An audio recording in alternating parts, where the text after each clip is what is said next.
So we let our bread that was kneaded a little bit, not a lot,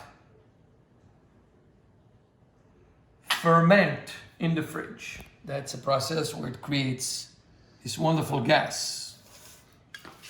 So we're gonna do something that's gonna be really unusual. We gassed the bread, now we're gonna degas the bread. We're gonna take the gas out of the bread. And this is the process that we do by stretching the dough, folding it, and then we're gonna shape it, and we're gonna let it proof for 8 hours to finish it off. And so this process, my bread right now is much more malleable. I'm just gonna do this. See, I'm doing what I call a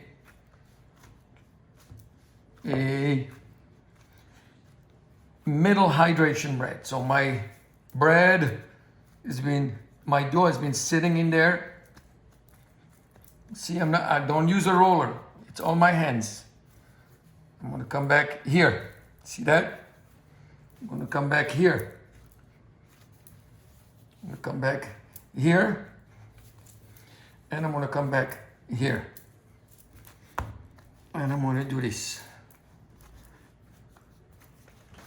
What I'm doing to the bread right now, there's 2 proofing stages. Stage 1 is the fermentation. And actually fermentation happens the minute you mix flour and water, it ferments. So a quick recap while I keep mixing my bread, and make sure you don't use your finger too much with it. Okay, so I have 4 corners. Look at that, 4 corners. I'm gonna fold 1, 2, and I'm folding my bread back, creating nice, and this is good.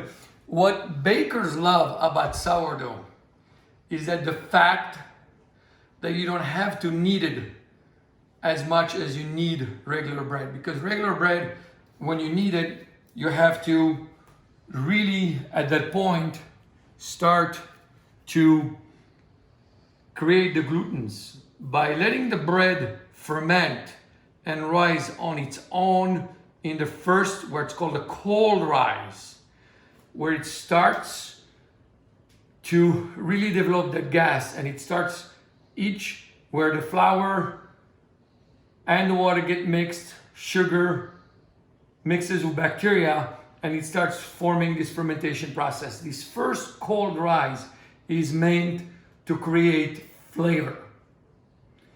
Yes, it has to do with densities, has to do with everything, but don't fucking worry about that. What you're gonna worry about is that cold rise. The second rise, which is this rise I'm doing right now, by creating my ball right now, and you'll see so you be careful not to poke it, because if you poke it, you're going to tear your bread. We don't want to tear it. We want to form it. What you want to do, and that's all it needs. So those imperfections that I had are all gone because the bread got fermented. It's sitting beautifully right now. And what I'm going to do to it right now is, so classically speaking, you need a bowl. A sourdough bowl that's made from rotten wood, cloth. Most of you don't have that. A Dutch oven works really well. A pot like this works very well. But what I don't want in my second rise, which is at room temperature, is for my dough to lose its shape. I don't want that. Okay, I don't want it to go flat. Here's what helps. A little piece of parchment paper.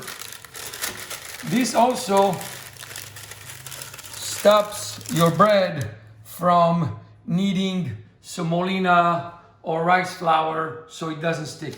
This doesn't change the composition or the chemistry of the bread.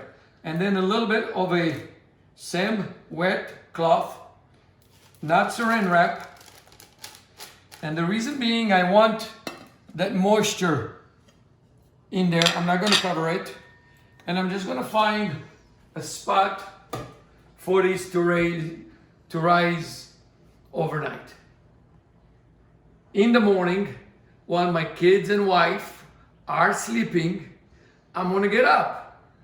I'm going to make them bread. They are going to wake up to the smell of the bread. See you tomorrow morning.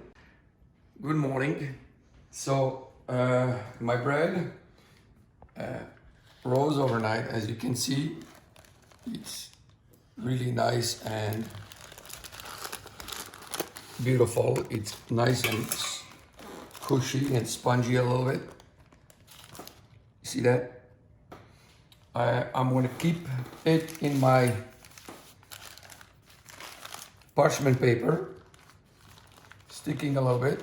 Just get it just slightly to unstuck, which is easily done. See that? And then I'm going to get a little flour. And there's a lot of schools of thought. If you have rice flour, mix it 50% rice flour and 50% regular flour, because rice flour burns easier.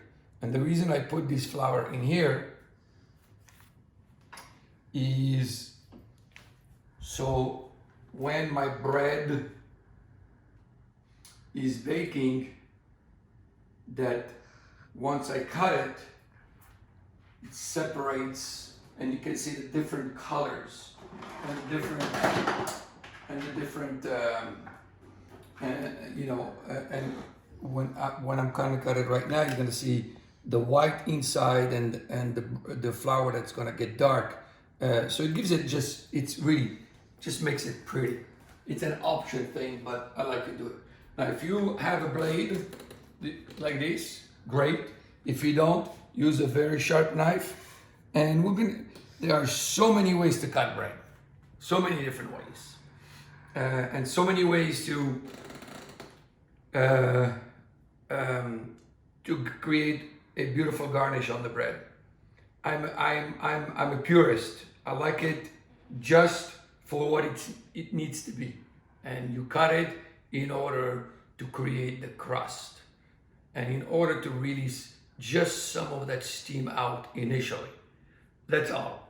Don't go any crazier than that. So for this purpose, we're gonna cut the bread deep enough in here. And you see, as I am cutting my bread, it's separating the flour. I'm gonna cross again in here, through it. So I have a beautiful cross in here. I'm gonna, nice little one in here, one in here, one in here, one in here, and I'm done. Now my bread is ready to go in. What's gonna keep the bread from collapsing is this spot right here. And that's what's gonna keep the bread from collapsing. I'm gonna cover the bread. I am not gonna preheat my oven. I'm just gonna heat the oven right now to the maximum setting that I have, which is 500 degrees. And I'm gonna put my bread in. What's gonna happen right now, as the oven is getting heated and my dough is in the pot, it's gonna create steam from the moisture that's in there. That's what we have in the restaurant. Our ovens have steam, and that steam gets released, and the baguettes get a beautiful crust. That's what's going to give my bread a beautiful, chewy, nice crust. That's the whole idea. I'm going to do this for 35 minutes. This is the fun part. We did all our hard work, and so we're now gonna get the first process out, and you will see. All we're gonna do right now. Come here. Come here. Look what it did. It's a white, beautiful. So my parchment paper, you gotta be careful when on the bread so it interferes with this crust. But look, this is what I'm looking for. See, I put the flour out so I can have this difference right here. And so when I put my parchment paper, I didn't let the parchment paper out, but that's okay, it's not gonna interfere. Now I'm gonna reduce the temperature to 400. And I'm gonna put my bread to finish it off for 25 minutes. We're gonna get our bread out.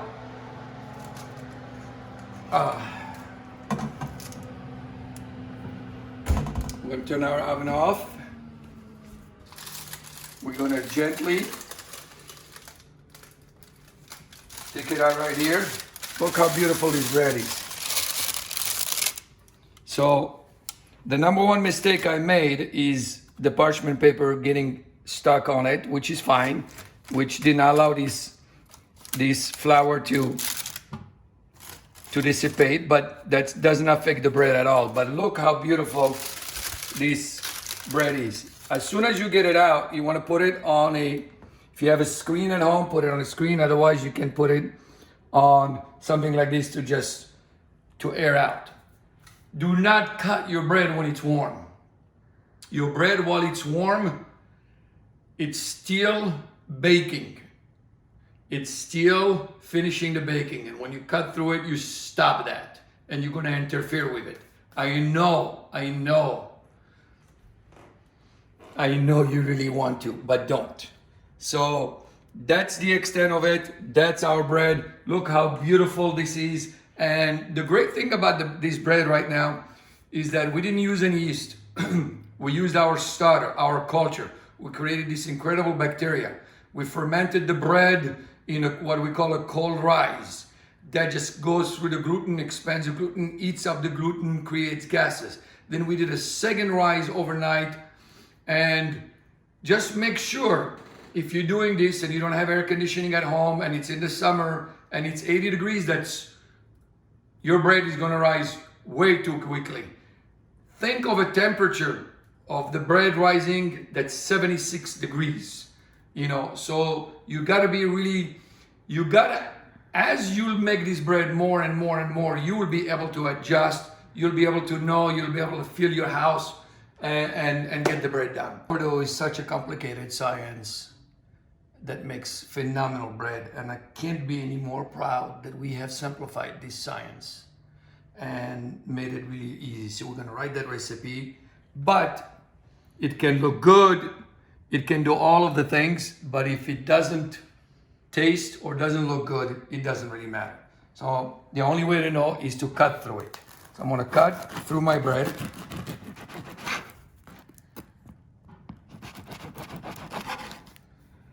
And I have